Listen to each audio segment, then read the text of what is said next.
നമ്മളെ കണ്ടവർക്കൊക്കെ ദുഃഖം മാറണം. അത് നമ്മുടെ ഒരു സങ്കല്പമാണ്. അപ്പോൾ അതുകൊണ്ട് അതിൻ്റെ അറ്റ്മോസ്റ്റ് എന്ത് ചെയ്താലാണോ അവർക്ക് ഗുണം കിട്ടുക അത് ചെയ്തിട്ടാണ് നമ്മൾ കൊടുക്കുന്നത്. ഓരോ ദേവതകളുടെ സ്വരൂപത്തിലാണ് ഓരോ രുദ്രാക്ഷങ്ങൾ എന്ന് പറഞ്ഞിട്ടുണ്ട്. എങ്കിൽ നമുക്ക് സാലഗ്രാമത്തിനെ പോലെ നമുക്ക് അതാത് ദേവതകളെ അതാത് രുദ്രാക്ഷത്തിൽ നേരിട്ട് പൂജിക്കാം, ആവാഹനം കൂടാതെ. അപ്പോൾ 8 വിധത്തിലുള്ള സ്മൃതി വിഗ്രഹങ്ങളെ പറ്റി പറയുന്നതിനകത്ത് ഒന്ന് മണിയാണ്. അപ്പോൾ അതിൽ ഈ സാളഗ്രാമം, രുദ്രാക്ഷം ഇതെല്ലാം മണികളിൽ പെടും എന്നുള്ളത്. അതുകൊണ്ടാണ് നമ്മൾ ക്രിസ്റ്റലുകളെ നമുക്ക് ഇതുപോലെ പ്രതിഷ്ഠയ്ക്ക് ഉപയോഗിക്കാൻ പറ്റണത്. വാസ്തവത്തിൽ അങ്ങനെ ഇല്ലാത്ത ഒരു ശത്രുവിൻ്റെ നേരെയാണ് ഇവർ കല്ലുവർക്ക് എറിഞ്ഞുകൊണ്ടിരിക്കുന്നത്. വാസ്തവത്തിൽ അസ്പൃശ്യതയുണ്ട്. ആർക്കാണെന്നറിയോ? ആ സ്ത്രീ പരമ പവിത്രയായിട്ടിരിക്കുകയാണ്. അതുകൊണ്ട് തുടരുത്. അവരെ തൊട്ട് ഈ വഴിയെ പോണവനൊക്കെ കയറി അവരെ തൊട്ട് അവരെ അശുദ്ധാക്കരുത്. അതുകൊണ്ടാണ് അവർ മാറിയിരിക്കുന്നത്. ശക്തി ഇല്ലാത്ത പക്ഷം ശിവൻ വെറും മരക്കുറ്റി. എന്താണ് റേക്കി എന്ന് പറയുന്നത്? അത് കൺക്ലൂഡ് ചെയ്യണത് പരാശക്തിയാണ് റേക്കി എന്ന് പറഞ്ഞിട്ടാണ്. പ്രാണനാണ് റേക്കി, പരാശക്തിയാണ് റേക്കി, ശിവന്റെ പത്നിയാണ് റേക്കി, വിഷ്ണുവിന്റെ പത്നിയാണ് റേക്കി. മറ്റുള്ളവർ ഈ ബിസിനസ് ഇതിലേക്ക് വന്നു, ഇതൊരു കച്ചവടമായിട്ട് വന്നു. ചിലർ ചേട്ടനെ പോലെ തന്നെ ഇതിൽ അവയർനെസ് കൊടുക്കുന്നവരുണ്ട്. അപ്പം ആര് ചെയ്താലും അത് കോസ്മോക്കയുടെ വിജയം തന്നെയാണ്. കാരണം പൈനിയറായിട്ട് നിന്നത് ഈ സ്ഥാപനമായതുകൊണ്ട് അതിൻ്റെ വിജയമായിട്ട് തന്നെ കൂട്ടണം എന്നാണ് പറഞ്ഞു വരുന്നത്. ഇനിയൊരു ചോദ്യം വിചാരിച്ചതെന്ന് വെച്ചാൽ, ഈ ക്രിസ്റ്റലുകളൊന്നും എല്ലാവർക്കും ഫലിക്കാതെ വരികയും എന്നാൽ രുദ്രാക്ഷം ഇടുമ്പോൾ ഫലിക്കുകയും ചെയ്യുന്നുണ്ട്. അതെന്തുകൊണ്ടാണ്? അതിന് നമുക്ക് ഞാൻ പറഞ്ഞാൽ ചില രത്നങ്ങൾ, ഇപ്പം രത്നങ്ങൾ തന്നെ സെമി പ്രഷ്യസ് അല്ല ഞാൻ പറയണത്, 9 രത്നങ്ങളിൽ വരുന്ന കല്ലുകൾ തന്നെ ധാരാളമായിട്ട് ഇടുകയും നവരത്നമാലയൊക്കെ ഇട്ടാലും ഒരു കുഴപ്പമില്ലാതെ വിരുദ്ധമായിട്ടുള്ള സ്റ്റോൺ ആയിരിക്കും. പക്ഷെ അതൊന്നും ഒരു ഫലവും ഒരു ഗുണവും ഒരു ദോഷവും ചെയ്യാതിരുന്നിട്ടും രുദ്രാക്ഷം ധരിക്കുമ്പോൾ അവർക്ക് ഗുണമുണ്ടായതായിട്ടും ആ പർട്ടിക്കുലർ രുദ്രാക്ഷം പറയുന്ന ഫലത്തെ കിട്ടിയതായിട്ടും പറഞ്ഞ് പലരും കേട്ടിട്ടുണ്ട്. അതെന്തുകൊണ്ടാണ്? ഞാനും അതിലൊരു ഉദാഹരണമാണ്. എനിക്കും ഈ രത്നങ്ങളൊന്നും ഫലിക്കുന്നുണ്ടായിരുന്നില്ല. എല്ലാ രത്നങ്ങളും ഒരുപോലെ തന്നെ ഫീൽ ചെയ്യായിരുന്നു. എനിക്ക് ഞാൻ പറഞ്ഞ ഒരു കാര്യം ഞാനൊരു എക്സിബിഷനിൽ വിളിച്ചു പറഞ്ഞു. ആര് രത്നങ്ങൾ ധരിച്ചാലും ആര് കല്ലുകൾ ധരിച്ചാലും അതിന് പ്രോപ്പറായിട്ടുള്ള മെഡിറ്റേഷൻ വേണം, അഫർമേഷൻ വേണം. അല്ലാതെ ധരിച്ചാൽ ഇത് പ്രവർത്തിക്കില്ല എന്ന് ഞാൻ എപ്പോഴോ ഒരു എക്സിബിഷനിൽ പറഞ്ഞു പോയത് കേട്ട് വെച്ച ഒരു പത്രക്കാരി. ആ ഹിന്ദു പത്രം അത് പിന്നീട് അവരുടെ ഏതോ ഒരു സമയത്തെ ഒരു വിഷയം രത്നങ്ങളെക്കുറിച്ച് വന്നപ്പോൾ ഓർത്ത് വച്ചിരുന്ന് എൻ്റെ ഈ കമൻറ്റ് ഞാൻ പറഞ്ഞു, റേക്കി മാസ്റ്റർ മുരളി പറഞ്ഞു എന്ന് പറഞ്ഞ് ഹിന്ദു പത്രത്തിൽ അത് റിപ്പോർട്ട് ചെയ്തിട്ട് എന്നെ വിളിച്ചു പറഞ്ഞു, നിങ്ങളെപ്പറ്റി ഞാൻ പത്രത്തിൽ എഴുതിയിട്ടുണ്ടെന്ന്. അതിൽ അവർ സമ്മതിച്ച, ഞാൻ പറഞ്ഞ അല്ലെങ്കിൽ സത്യമായിട്ട് നിൽക്കുന്ന ഒരു സാധനം ഇതാണ്. ധരിക്കുന്ന ആൾ ഇത് എന്തിനു വേണ്ടിയിട്ടാണ് ധരിക്കുന്നത്, ഇത് എന്തിനെ പ്രതിനിധീകരിക്കണതാണ്, ഇതുകൊണ്ട് എനിക്കെന്ത് മാറ്റമാണ് വരാൻ പോണതെന്ന് ആദ്യം ഒരു ധാരണ ഉണ്ടാവണം. ആ ധാരണയോടുകൂടി ഇനി ഒന്നും കൂടി ഉണ്ട്. കോസ്മോക്കയിൽ നിന്ന് നമ്മൾ കൊടുക്കുന്നത് പ്രാണപ്രതിഷ്ഠ ചെയ്തിട്ടാണ് കൊടുക്കുന്നത്. ഓരോ പീസും അത് എത്ര രൂപയുടെ ആയാലും, എത്ര കുറഞ്ഞ വിലയുടെ ആയാലും എത്ര കൂടിയ വിലയുടെ ആയാലും ഒരേ രീതിയിൽ പ്രാണപ്രതിഷ്ഠ ചെയ്തിട്ടാണ് നമ്മൾ അവർക്ക് ഓരോരുത്തർക്കും കൊടുക്കുന്നത്. നമ്മളെ കണ്ടവർക്കൊക്കെ ദുഃഖം മാറണം. അത് നമ്മുടെ ഒരു സങ്കല്പമാണ്. അപ്പോൾ അതുകൊണ്ട് അതിൻ്റെ അറ്റ്മോസ്റ്റ് എന്ത് ചെയ്താലാണോ അവർക്ക് ഗുണം കിട്ടുക അത് ചെയ്തിട്ടാണ് നമ്മൾ കൊടുക്കുന്നത്.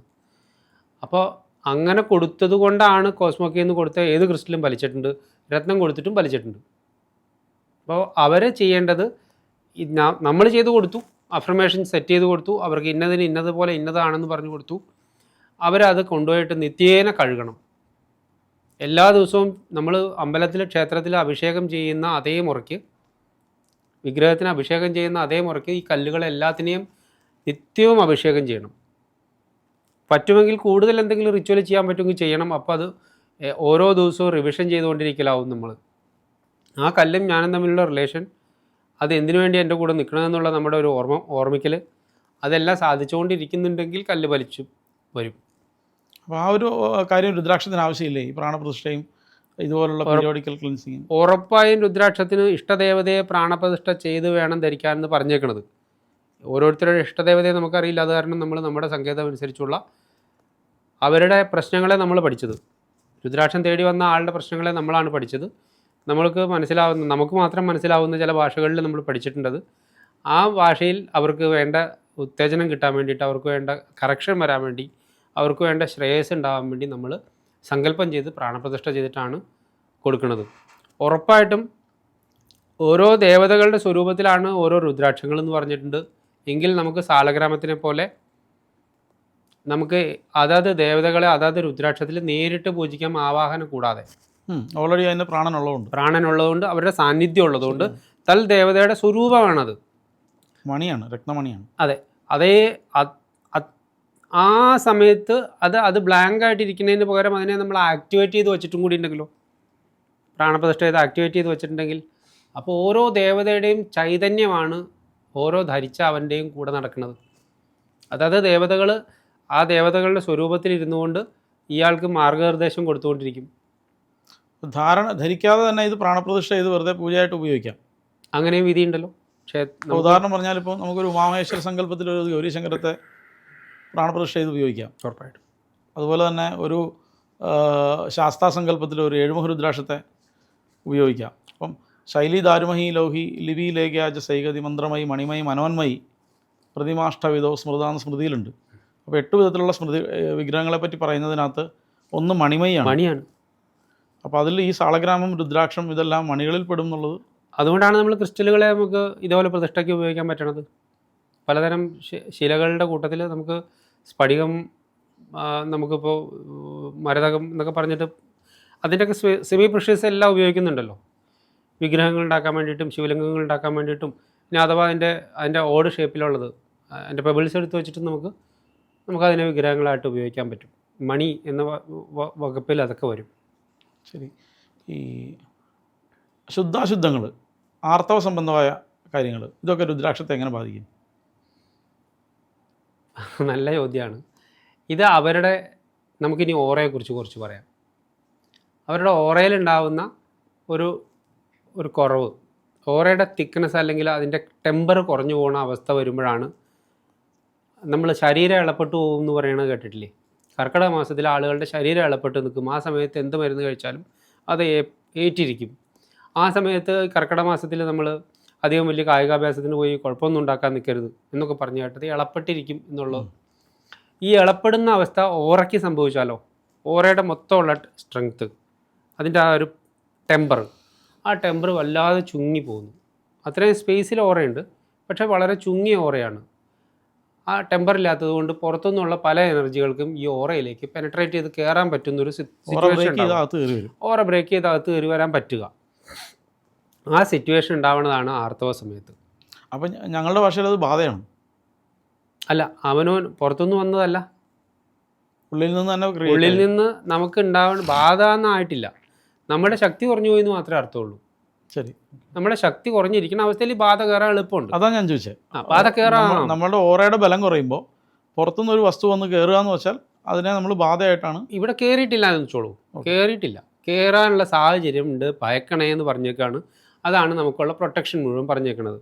ആ സമയത്ത് നമ്മൾ അസാധാരണമായിട്ടുള്ള, നമുക്ക് പോകണ്ടാത്തടുത്ത് പോകാതിരിക്കുക, നമുക്ക് ഭയം തട്ടാൻ സാധ്യതയുള്ള സ്ഥലത്ത് പോകാതിരിക്കുക, കുറച്ചൊരു പ്രിക്കോഷനിൽ ഇരിക്കാൻ വേണ്ടിയിട്ട് അവനവൻ്റെ വീട്ടിനകത്ത് 4 ചുമരുകൾക്കുള്ളിൽ അവരോട് സ്വസ്ഥമായിട്ടും റിലാക്സ് ആയിട്ട് ഇരിക്കാൻ വേണ്ടി പറഞ്ഞു. ആ സമയം വർജ്യമല്ല. ആ സമയത്തായിരുന്നു പണ്ട് പൂർവികകാലത്തെ ആളുകൾ ധാരാളമായിട്ട് പഠനങ്ങൾ നടത്തിയിരുന്നത്. അവർക്ക് കുടുംബപ്പണിയുടെ ഇടയിൽ നിന്ന് ഒരു 4 ദിവസം റിലാക്സ് കിട്ടുമ്പോഴാണ് അവർ ധാരാളം കാര്യങ്ങൾ, ശാസ്ത്രങ്ങൾ പഠിച്ചിരുന്നത്, അതുപോലെ പുരാണങ്ങളിലൂടെ കടന്നു പോയിരുന്നത്, അവർക്ക് ധാരാളം വായിക്കാനുള്ള സമയം കിട്ടിയിരുന്നതൊക്കെ. അപ്പോൾ ആ സമയത്ത് അവർക്ക് ഡ്യൂട്ടി ഒന്നുമില്ലാതെ അവരെ റെസ്റ്റിന് കൊടുത്തു എന്നുള്ളതാണ് ഇപ്പോൾ ഇന്ന് നമ്മൾ കണ്ട കുഴപ്പം. പക്ഷേ അതൊന്നും അല്ലാതെയും സാധാരണ വേണ്ടത്ര പ്രൊട്ടക്ഷനുള്ള ആളുകൾക്ക് അതൊന്നും നോക്കേണ്ടി വന്നിട്ടുണ്ടാവില്ല. ഇന്നത്തെ പോലെ തന്നെ അന്നും നമ്മൾ ഇറങ്ങി നടക്കല്ലേ, ഇതൊന്നും മാനിക്കാതെ ഇറങ്ങി നടക്കുകയാണ്. എന്നിട്ട് നമുക്ക് വലിയ പറയത്തക്ക നമ്മൾ വിചാരിച്ച അപകടങ്ങളൊന്നും പറ്റണില്ല. പക്ഷേ സൂക്ഷ്മമായിട്ട് ചിന്തിച്ചു കഴിഞ്ഞാൽ അപകടം പറ്റുന്നുണ്ട്. അതിൻ്റെ ആഫ്റ്റർ എഫക്റ്റാണ് ഓരോരുത്തർക്കും ഉണ്ടാകുന്ന ഓരോതരം ദോഷങ്ങൾ. ആ ദോഷങ്ങൾ പരിഹരിക്കാൻ നമുക്ക് ഈ ഓറയുടെ ബലം കൂട്ടി കൊടുത്താലോ, അതിനൊന്ന് വോൾട്ടേജ് സ്റ്റെബിലൈസ് ചെയ്ത് കൊടുത്താലോ, ആ സ്റ്റെബിലൈസ് ചെയ്യുന്ന പണി രുദ്രാക്ഷത്തിന് ചെയ്യാൻ പറ്റും. അപ്പോൾ വലിയ ഓറയുള്ളതാണ് രുദ്രാക്ഷം. ധരിച്ച ആളുടെ ഓറയിലേക്ക് മെർജ് ചെയ്ത് അയാളുടെ ഓറയും രുദ്രാക്ഷത്തിൻ്റെ ഓറയും ഒന്നായി മെർജ് ചെയ്ത് നിൽക്കുന്ന സമയത്ത് അയാൾക്ക് ഉണ്ടാകാൻ സാധ്യതയുള്ള ശക്തിക്ഷയം സംഭവിക്കില്ല. അപ്പോൾ ആർത്തവം വരുന്ന സമയത്തോ പ്രഗ്നൻസി ഉണ്ടാവുന്നിടത്തോ സമയത്തോ ഇത് തന്നെയാണ്. പ്രഗ്നൻസിയിലും അവരുടെ ശരീരം ഓറ ഇളപ്പെടും, റീസെറ്റ് ആവാൻ പോവുകയാണ്. ആ സമയത്തും രുദ്രാക്ഷം നിർബന്ധമായിട്ട് ധരിച്ചിരിക്കണം. അവർക്ക് പുറത്തുനിന്നുള്ള ഒരു പെനട്രേറ്റഡ് എനർജിയെയും പേടിക്കേണ്ട. ഭയമില്ലാതെ നടക്കാം. അപ്പോൾ അങ്ങനെയാണെങ്കിൽ ഈ ആർത്തവ സംബന്ധമായ സമയത്ത് മന്ത്രദീക്ഷകളൊക്കെ കൊടുക്കാൻ നല്ല സമയമാണല്ലോ. കാരണം ഓറയെ പെനട്രേറ്റ് ചെയ്ത് വേണം ദീക്ഷ കൊടുക്കാനായിട്ട്. ഉറപ്പായിട്ടും ദീക്ഷ കൊടുത്ത അവസരങ്ങളിൽ പലരും അറിയാതെ, ഞാൻ എൻ്റെ ആദ്യത്തെ കാലത്തെ അറിവ് വെച്ചിട്ട് ഈ അറിവിലാണ് നിന്നിരുന്നത്. 26 കൊല്ലം മുമ്പ് റേക്കി മാസ്റ്റർ തുടങ്ങിയപ്പോൾ ഇതൊക്കെ അശുദ്ധങ്ങളാണെന്ന് കരുതിയിരുന്ന ആളാണ്. അപ്പോൾ അങ്ങനെയാണെങ്കിൽ ധാരാളം സ്ത്രീകളെ ഞാൻ റേക്കി പഠിപ്പിച്ചിട്ടുണ്ട്. അവരൊക്കെ അശുദ്ധി ഉള്ളപ്പോൾ ഇങ്ങോട്ട് വരരുതെന്നൊക്കെ പറയേണ്ടിയിരുന്നതാണ്. പക്ഷേ സ്വാഭാവികമായിട്ടും അതൊക്കെ എല്ലാവർക്കും അറിയണമല്ലെന്ന് കരുതി നമ്മൾ പറഞ്ഞിട്ടില്ല. യാദൃച്ഛിയാല ഏറ്റവും കൂടുതൽ അടുപ്പം എനിക്ക് സംഭവിച്ച ഒരു ചേച്ചി, ആ ചേച്ചി ധാരാളമായിട്ട് റേക്കിയിൽ വലിയ ഉയർന്ന തലത്തിലെത്തി. ആ ചേച്ചി എൻ്റെ അടുത്ത് വർഷങ്ങൾ കഴിഞ്ഞിട്ടാണ് പറഞ്ഞത്, മാഷേ അന്ന് ഞാനൊരു കാര്യം ചോദിക്കാൻ മറന്നുപോയി. എനിക്ക് ഫസ്റ്റ് ഡിഗ്രിയുടെ ദീക്ഷ തരുന്ന സമയത്ത് ഞാൻ ആർത്തവത്തിലായിരുന്നു. അതുകൊണ്ട് കുഴപ്പമുണ്ടാവും, ഇനിയിപ്പോൾ ചോദിച്ചിട്ട് കാര്യമില്ല. പക്ഷെ അപ്പോഴത്തേക്കും നമ്മൾ കാര്യങ്ങൾ മനസ്സിലാക്കി കഴിഞ്ഞു. ഞാൻ പറഞ്ഞു, എൻ്റെ ചേച്ചി അതായിരുന്നു ചേച്ചിയുടെ മാത്രം ഈ വിശേഷമായിട്ടുള്ള ഗുണം ഉണ്ടായതിൻ്റെ കാരണം. അത് യാദൃച്ഛിയാലെ സംഭവിക്കേണ്ടതാണ്. ഉറപ്പായിട്ടും നമുക്ക് ഉറപ്പിച്ച് തന്നെ വിചാരിക്കാം, ആ സമയത്ത് ദീക്ഷ കൊടുക്കുന്നതാണ് ഏറ്റവും ഉത്തമം. ഇപ്പോൾ ഇതൊരു വലിയൊരു ചോദ്യമാണ്. കാരണം എന്താ വെച്ചാൽ ശുദ്ധാശുദ്ധങ്ങളുടെ പേര് പറഞ്ഞ് പുരോഗമനവാദികൾ ആർത്തവത്തെ അശുദ്ധിയായിട്ട് കണക്കാക്കിക്കൊണ്ട് ഹൈന്ദവ സംവിധാനം സനാതന ധർമ്മത്തിൽ ആർത്തവം അശുദ്ധിയാണെന്നും ആർത്തവമുള്ള സ്ത്രീകൾ അസ്പർശരാണെന്നും എന്നൊക്കെ പറഞ്ഞ് മാറ്റി നിർത്തുന്നവരാണെന്ന് പറഞ്ഞുകൊണ്ടാണ് നവോത്ഥാനത്തിന് വേണ്ടി ശ്രമിക്കുന്നത്. വാസ്തവത്തിൽ അങ്ങനെ ഇല്ലാത്ത ഒരു ശത്രുവിൻ്റെ നേരെയാണ് ഇവർ കല്ലുവർക്ക് എറിഞ്ഞുകൊണ്ടിരിക്കുന്നത്. വാസ്തവത്തിൽ അസ്പൃശ്യതയുണ്ട്. ആർക്കാണെന്നറിയോ? ആ സ്ത്രീ പരമ പവിത്രയായിട്ടിരിക്കുകയാണ്. അതുകൊണ്ട് തുടരുത്. അവരെ തൊട്ട് ഈ വഴിയെ പോണവനൊക്കെ കയറി അവരെ തൊട്ട് അവരെ അശുദ്ധാക്കരുത്. അതുകൊണ്ടാണ് അവർ മാറിയിരിക്കുന്നത്. അവരെ തൊട്ടാൽ, അന്യൻ വന്ന് അവരെ തൊട്ടാൽ അവരിലേക്ക് ബാധ കയറുകയല്ലേ ചെയ്യണേ. അതെ അതെ അതെ. അപ്പോൾ അവരെയാണ് നമ്മൾ ഐസൊലേറ്റ് ചെയ്യണത്, മാറിയിരിക്കാൻ പറഞ്ഞു. ഈ ബലികളുടെ സമയത്ത് നമ്മൾ സാധാരണ പറയാറുണ്ട്, ഈ സ്ത്രീകൾക്ക് ബലിയിടുമ്പോൾ അവർക്ക് കിഴക്കോട്ടൊരു തുളസിപ്പൂ ആരാധിച്ചാൽ മതി.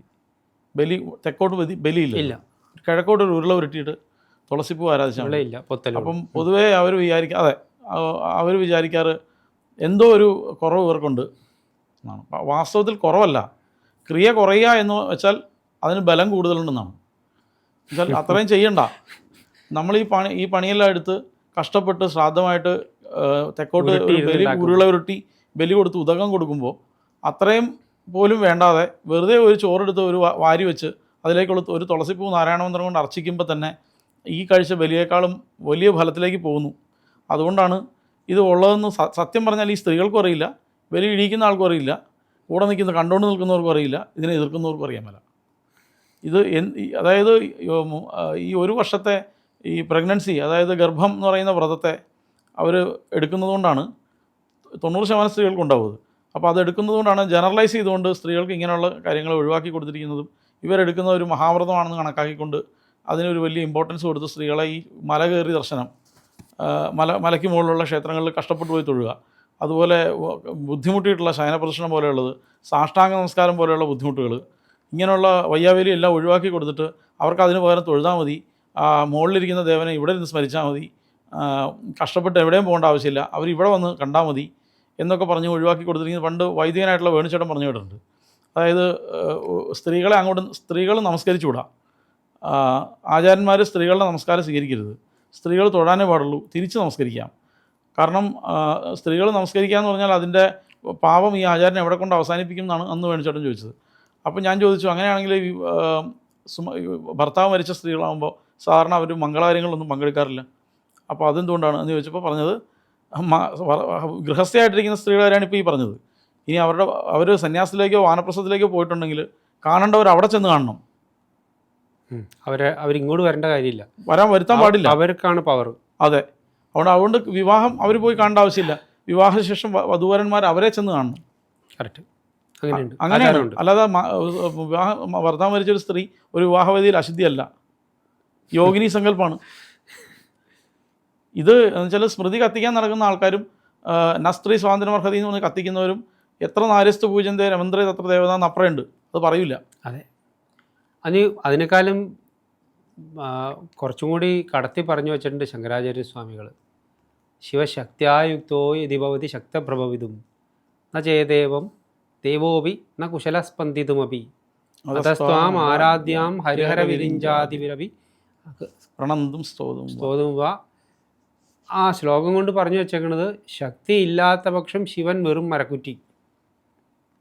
അപ്പോൾ അവിടെ നമുക്ക് ഒരു കാര്യം നമുക്ക് ഇതിൽ ചേർത്ത് പറയാൻ പറ്റും. റേക്കിയിൽ നിന്ന് നമുക്ക് പഠിച്ചു കൊണ്ടുവന്ന പ്രശ്നോപനിഷത്തിൻ്റെ ഭാഗങ്ങളെ പഠിച്ചിട്ടാണ് റേക്കി പഠിച്ചിട്ടുള്ളത് നമ്മൾ.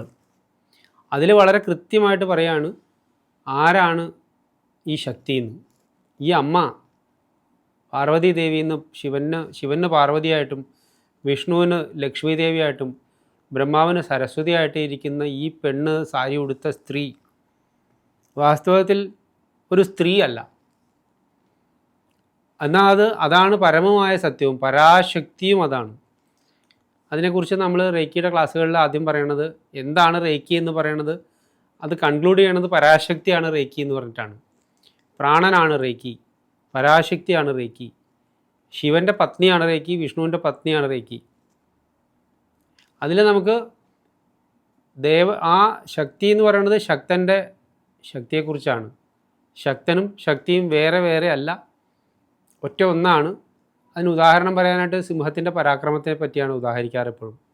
ഒരു സിംഹം ബോധം കെട്ട് കിടക്കുന്ന സമയത്ത് അതിൻ്റെ മുകളിൽ ചവിട്ടി നിന്ന് സെൽഫി എടുക്കാൻ നമുക്കൊക്കെ സാധിക്കും. അതിന് ഉണരാറായി എന്ന് പറഞ്ഞു കഴിഞ്ഞാൽ പഴയ ആ ഒരു പ്രശ്നം വരും. സിംഹത്തിനെ പേടിയാണ് എന്നുള്ള ആ ഒരു ഇഷ്യൂ അവിടെ ഉടലെടുക്കും. സിംഹത്തിനെ പേടിയാണെന്ന് കേട്ടിട്ടും സിംഹത്തിൻ്റെ മേത്ത് കാലി ചവിട്ടി നിന്ന് ഫോട്ടോ എടുക്കാൻ മടിയില്ല. കാരണം അതിൻ്റെ പരാക്രമം അടങ്ങിയിരിക്കാമെന്ന് മനസ്സിലായി, അതിൻ്റെ സ്വരൂപം അടങ്ങിയിരിക്കാമെന്ന് മനസ്സിലായി, അതിൻ്റെ ശക്തി ഇല്ല എന്ന് മനസ്സിലായി. അത് ഉണരുമെന്ന് കണ്ടു കഴിഞ്ഞാൽ ശക്തി തിരിച്ചു വരുന്ന മനസ്സിലാവുകയാണ്. അപ്പോൾ പഴയ ആ സിംഹത്തിനെ പേടിയാണെന്നുള്ള ബോധം വരും. ശക്തിയും ശക്തനും ഒന്നു തന്നെയായിരുന്നിട്ടും ആ ജഡാവസ്ഥയിൽ കിടന്ന് ആ സിംഹത്തിനെ നമുക്ക് പേടി ഉണ്ടായിരുന്നിട്ടില്ല.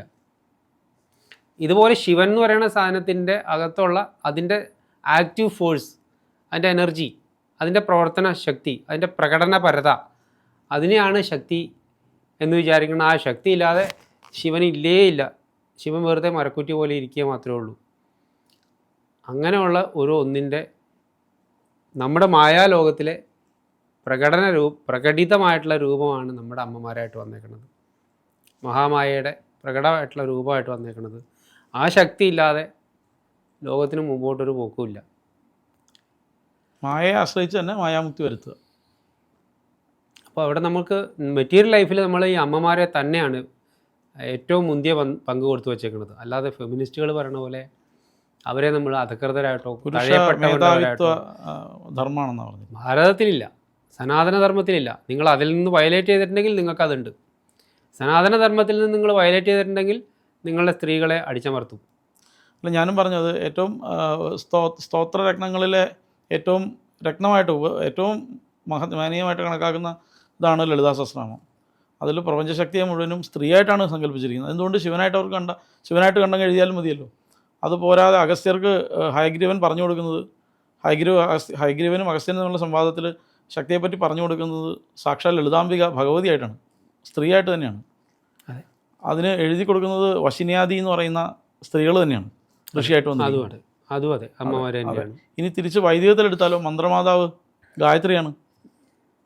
അതെ, അവിടെ സ്ത്രീയായിട്ടാണ് ഈ മന്ത്രത്തെ കണക്കാക്കിയിരിക്കുന്നത്. ഇതേ ഗായത്രി തന്നെയാണ് അതിൻ്റെ വിപരീത പ്രകരണത്തിൽ കൂടെ നമ്മൾ ബ്രഹ്മാസ്ത്രമാക്കി മാറ്റുന്നത്. ഇപ്പോൾ ലോകത്തെ സംഹരിക്കാൻ ഉപയോഗിക്കുന്നതും ലോകത്തെ സൃഷ്ടിക്കാൻ ഉപയോഗിക്കുന്നതും ഒരേ മന്ത്രം തന്നെയാണ്, ഒരേ ദേവത തന്നെയാണ് ഗായത്രി.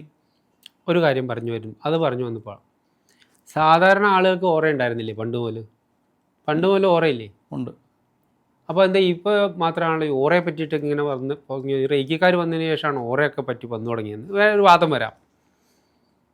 എന്താ വാസ്തവത്തിൽ സംഭവിക്കേണ്ടാവുക? ഈ ഗായത്രി മന്ത്രം ജപിച്ചാൽ എന്താ ഗുണം? യാതൊരു ഗുണവുമില്ലാത്ത, പ്രത്യേകിച്ചൊരു ഫലവും പറഞ്ഞിട്ടില്ലാത്ത 2-3 പദ്ധതികളാണ് നമുക്കുള്ളത്. അഗ്നിഹോത്രം ചെയ്യുന്നതിന് വിശേഷിച്ച് ബലം അന്വേഷിക്കരുത്, നിങ്ങൾ മസ്റ്റായിട്ട് ചെയ്യാനുള്ളതാണ്. ജീവിച്ചിരിക്കുന്നുണ്ടോ അഗ്നിഹോത്രം ചെയ്തിരിക്കണം എന്നുള്ള പട്ടിലാണ് പറഞ്ഞു വെച്ചേക്കുന്നത്. ഗൃഹസ്ഥന്മാർക്ക് ഓക്കെ.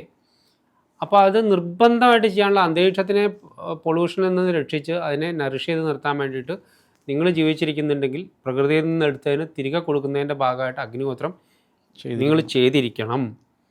അതുപോലെ ബ്രഹ്മചാരി ആയിരിക്കുമ്പോൾ മുതൽ ജീവിതത്തിൽ മുഴുവനും ആചരിക്കേണ്ട വേറൊരു നിർബന്ധമായിട്ടും ചെയ്തിരിക്കേണ്ടത്, അന്വേഷിക്കേണ്ട അതിൻ്റെ ഫലം ഉണ്ടോ ഇല്ലാതിരിക്കോ അതിനെക്കുറിച്ച് നിങ്ങളിത് ചെയ്തിരിക്കണം. എന്നും പറഞ്ഞ് വച്ചേക്കണ ഒരു സാധനമാണ് ഗായത്രി ജപം. ആർക്കാണോ കണ്ണും കാതും ഉറച്ച് ഒരു അത്യാവശ്യം കുട്ടിയിൽ നിന്ന് കുഞ്ഞു ഇതിൽ നിന്ന് വളർച്ച വെച്ചത് മനസ്സ് ഉറച്ചു, ആ സമയത്ത് അയാൾ ഉപനയിച്ച് അയാൾക്ക് മന്ത്രോപദേശം കൊടുത്തു, അയാളോട് നിത്യം ജപിക്കാൻ പറയുകയാണ്. അവിടെ മുതൽ ആ കുട്ടിക്ക് മനസ്സിന് വികല്പങ്ങൾ വരാവുന്ന കാലമാണ്.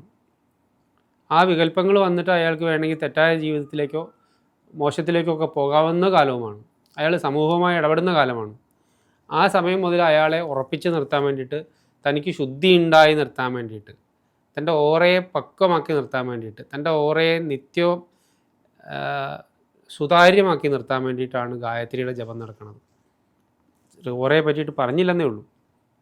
ഓറാന്നൊരു വാക്ക് ഉപയോഗിച്ചില്ല എന്നുള്ളൂ. പ്രഭാമണ്ഡലെന്നും പ്രഭയെന്നും പല വാക്കുകൾ പറഞ്ഞിട്ടുണ്ടാവും, നമ്മൾ അത്രയും ചിന്തിച്ചിട്ടില്ല അതിൽ. ഏതായാലും ഒരു ദിവസം ചെയ്ത പാപം പോകാൻ വേണ്ടിയിട്ട്, 3 ദിവസം ചെയ്ത പാപം പോകാൻ വേണ്ടി, 100 ദിവസം ചെയ്ത പാപം പോകാൻ വേണ്ടിയിട്ട് എന്നൊക്കെ പറഞ്ഞിട്ട് അളവ് തോത് വെച്ചിട്ടാണ് ഗായത്രി ജപിക്കേണ്ടത് പറഞ്ഞേക്കണത്.